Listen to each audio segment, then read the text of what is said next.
Good evening, everyone. This is Mellissa Thomas of Florida National News coming to you with the evening news rundown for your Wednesday, June 3rd, 2020. Thank you, as always, for tuning in.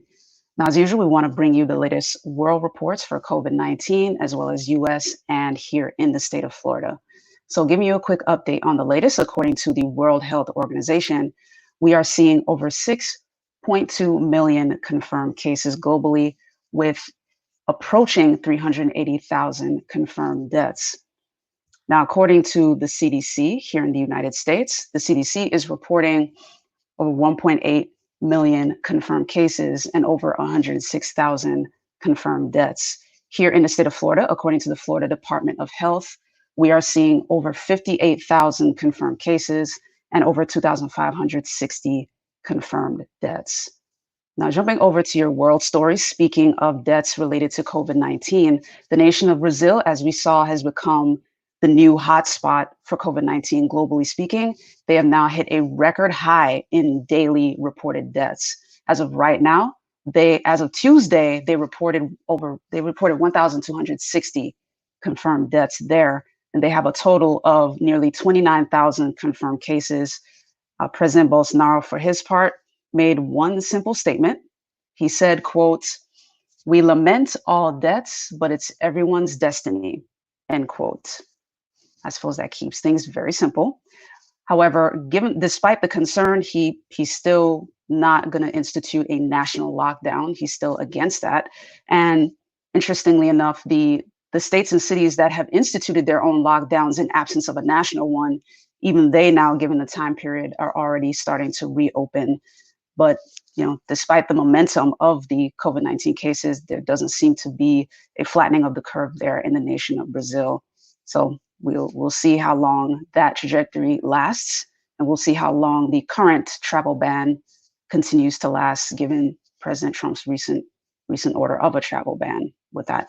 Now, jumping over here to the United States, speaking of concern for an increase in COVID-19 cases, U.S. Surgeon General Dr. Jerome Adams, he joined the chorus of voices in warning the protesters against a spike in COVID-19 cases. He basically expressed his sympathy, of course, as a Black person, sympathy and empathy. As an African American, he understands the anger that the protesters are expressing and experiencing. However, he is urging everyone to address both the safety in preventing the spread of COVID-19 and also expressing the need for accountability, expressing your anger for law enforcement to change. So he's urging the nation to continue to be more careful and to think about both. You heard earlier this week, we reported from several different mayors and governors who have expressed their concerns. So now we've heard it from the U.S. Surgeon General, who has joined in the chorus. So this brings us to our audience question. What are your thoughts on this, that balance between protesters who are using their First Amendment rights to demand change with law enforcement and that risk of the spread of COVID-19, possibly causing a second spike? Because again, as we reported, a lot of these protests are taking place in urban areas, which is where COVID-19 usually hits the hardest. Leave a comment below. Let us know what your thoughts are. And when we go to the commercial break, if you leave it before the break or during the break, we'll gladly share it with the rest of our viewing audience. Now, jumping over to our next U.S. story, as you've likely heard by now, President Trump has now announced by tweet, nothing official yet, but he has announced by tweet that he will look for a new location for the Republican National Convention. You heard us report earlier this week that he had already threatened the North Carolina Governor Cooper that if they hadn't come up with a definitive answer as to whether or not North Carolina can still host the convention in the way that President Trump has envisioned, with a packed audience, no masks, no social distancing. And Governor Cooper, he said he could not guarantee that. The health officials in the state of North Carolina could not guarantee that. Now, as a result, the RNC chair has actually said that they're already moving on to other states that have expressed their interest in hosting. And as you heard us previously report, Florida was one of those states. In addition, Georgia is another state, and Tennessee. So as of right now, the Associated Press is reporting that there is going to be a GOP scout, a GOP scout going to Nashville on Thursday, tomorrow, to take a look to see if Nashville is a viable location for the Republican National Convention. Continue to watch this space. We'll continue to keep you updated. Now, again, let me bring you back to the audience question before we take this quick commercial break. Give us your thoughts on how the protesters should navigate expressing their First Amendment rights and maintaining safety. Do you think the protests are as important as the health risk associated with being out in the open? Because Surgeon General Dr. Jerome Adams, he mentioned that yes, being outside lowers the risk of transmission, but it doesn't mean transitions won't happen. And there are reports that over the course of the past weekend, with all the rioting and the surge of protests, there were reportedly 21,000 new cases of COVID-19 just from the protesting. So let us know your thoughts below. We're going to take a quick commercial break and we will be right back. Stay tuned. I'm not picking it up. You pick it up. I'm not picking it up. Well, somebody's got to pick it up. I'll pick it up. They're clean. 'Cause my hand is clean. Oh yeah, I'm Charmin Clean. That's how I know they're clean. Charmin Ultra Strong is woven like a washcloth and just cleans better. Yeah, I'm Charmin Clean. The kid does have a That's point. My hand is clean. Enjoy the go with Charmin. And for an extra clean finish, try Charmin Flushable Wipes. Welcome back to the Evening News Rundown, guys. Thank you so much for tuning in. I appreciate you. Now, jumping down to our Florida story, Florida Governor Ron DeSantis announced the launch of phase 2 of Florida's reopening. So he made his announcement. He chose to come to Orlando for his announcement, appropriately so. Now, given the opening of Universal City Walk, as you saw there in the quick B-roll clip, folks were out in the open. They brought their families to Universal City Walk to enjoy it. And he announced that the main change with phase 2 is that bars now are able to open up. Restaurants have an increased capacity. He mentioned that restaurants can now allow up to 50% capacity inside. It has to be seating room only. It can't be standing room. And the same goes for the bars. It has to be, folks have to have seated service.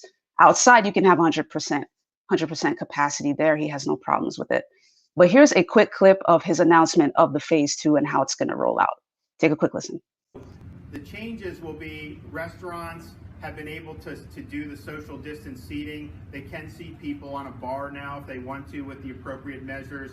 And then bars and pubs may operate at 50% capacity inside, full capacity outside, and it's going to be seated service, which is what I think Ohio did that, and I think that makes a lot of sense, as we kind of just inch into phase 2 to do it in a way that's very very measured. Obviously, we've had retail operating. The main thing is social distancing, sanitation protocols. We had a lot of retail operating throughout this whole thing, Home Depot, all these places. So not a huge change there. Gyms, social distancing, sanitation, those have been open now for several weeks. So we want people to be in shape. We think that that's good for general health. Entertainment. So things like movie theaters and bowling alleys, they have a 50% capacity, appropriate social distancing and sanitation protocols. Those had not been operating up to this point.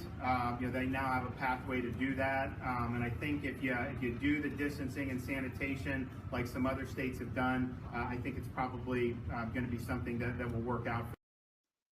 Now, another important thing of note during Governor Ron DeSantis' press conference earlier today, was he was asked about his thoughts on the George Floyd incident. And here are his thoughts on that, and particularly what should happen to the police officers who were involved in George Floyd's death. Take a listen. So when I saw the video of that cop murdering George Floyd, I was just absolutely appalled by what I saw. But I immediately asked folks at FDLE and others, how in the hell could you get away with even doing that tactic? And sure enough, state of Florida, you do not put knee on a neck like that. That is not good training. I think we're gonna see whether this cop, I think he had a lot of complaints. He's maybe had a lot of problems, but why would you even go that route? And then obviously to do it for such a length of time, totally inappropriate. So I think you got to look at one, swift accountability, not just for the officer that had the knee, but the other ones that didn't do anything. And then you have the DOJ with the civil rights case, and I think that's appropriate too when you have really egregious situations. And so, but I also think what happened in Minneapolis is that I know we've had a lot of work over the years at different police departments and sheriff's departments here in Florida. So I think you got to look at it on an individual basis. But I think everyone agrees that that's just totally intolerable what happened. Now, those are the governor's words.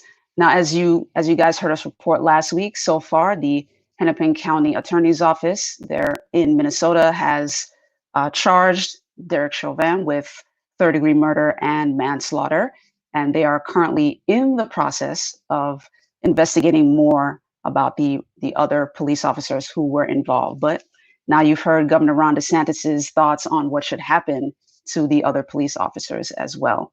Now, jumping over to our business story very quickly, Amazon is planning a big launch sale for its summer in lieu of what is normally Prime Day. Prime Day typically takes place in July, but of course, with everything that took place during the COVID-19 pandemic, things had to shift a little bit. As of right now, it's reported that they're considering doing something in the fall for Prime Day.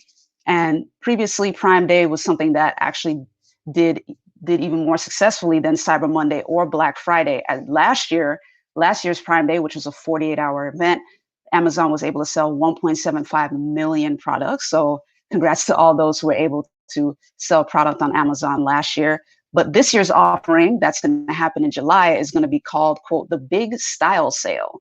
Now, they're not expecting it to be as big as Prime Day in terms of sales. However, they did want to do something, some kind of large launch for the summer, especially given that most of the states here in the US are reopening or have reopened by now in time for summer. So just to keep in the rhythm of things. And for those who need retail therapy still, especially after 2 or 3 months of not being able to do that, this is their outlet.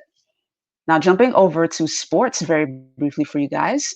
Now, you've probably heard between myself here at Evening News Rundown and our lovely Casey Hudson with the FNN Sports Take, the Major League Baseball and the MLB Players Association have been going back and forth in negotiations in terms of pay and the number of games that would be played this season. Now, as of right now, the Cubs chairman, Tom Ricketts, he's saying he's optimistic that there will be a 2020 MLB season despite the financial losses. And he himself said that, you know, some of these teams are going to actually lose even more money by choosing to go ahead and play in the season. But he still feels it's a better idea to play than to not play at all. So we'll continue to keep you guys posted on that. And of course, our lovely Casey Hudson, she'll be here tonight. So be sure to stay tuned here at 8 p.m. Eastern when she brings you more information on that. Now, before I bring you your entertainment story, guys, I'm going to take one more quick commercial break. I'll be right back. Stay tuned.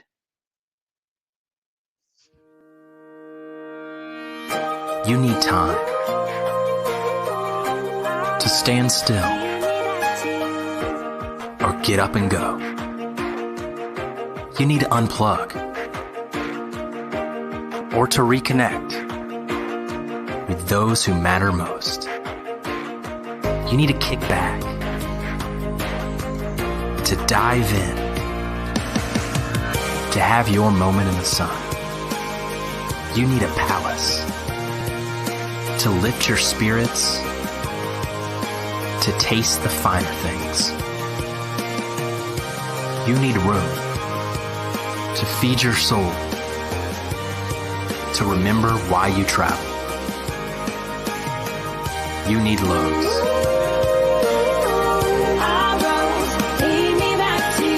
The legendary Lowe's Don Cesar Hotel, St. Pete Beach. The room you need.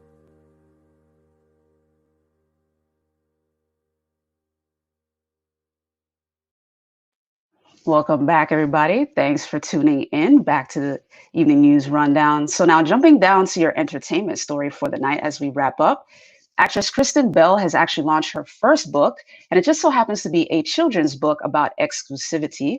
The actress has released the book called The World Needs More Purple People. She published it in partnership with Benjamin Hart. It's more so a book that has to do with diversity and inclusion and just being more accepting of people. She says, quote, "We wanted to give kids a roadmap and social identity that looks towards sameness." At the center of the picture of the book is the idea of purple people, which, she says people come in every color. So it celebrates the things that connects us as humans, and then it encourages children to find their voice. She wanted to make her debut book a children's book so that adults and children could read it together, so that both populations can get that same message of inclusivity and acceptance. She says, quote, "A purple person uses their voice to help not only themselves, but to help other people." So congratulations to actress Kristen Bell. That's a great idea and a great concept. We wish her all the success on her first book, and we'll see how the message carries to all those who read it.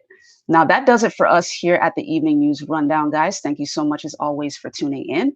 If you haven't already, be sure to like us on Facebook. You can find us there at Florida National News, at FNN News TV, and at FNN News Live. And don't forget to subscribe on YouTube. You can find us there at Florida National News. Be sure to click the little bell icon so you can receive all notifications, not just for the Evening News Rundown, but for all of our shows. And speaking of our programming, as I mentioned earlier again, Casey Hudson will be back here tonight at 8 p.m. Eastern for the FNN Sports Take with Casey Hudson. And I'll be back twice tomorrow. You'll see me at a special time, 2 p.m., for our Politics and Power series with journalist and advocate Tracy Powell, award-winning journalist and advocate Tracy Powell. And then I'll be back here in the evening with the Evening News Rundown. But thank you guys, as always, for tuning in. We'll see you again. Take care. Have a great rest of your afternoon.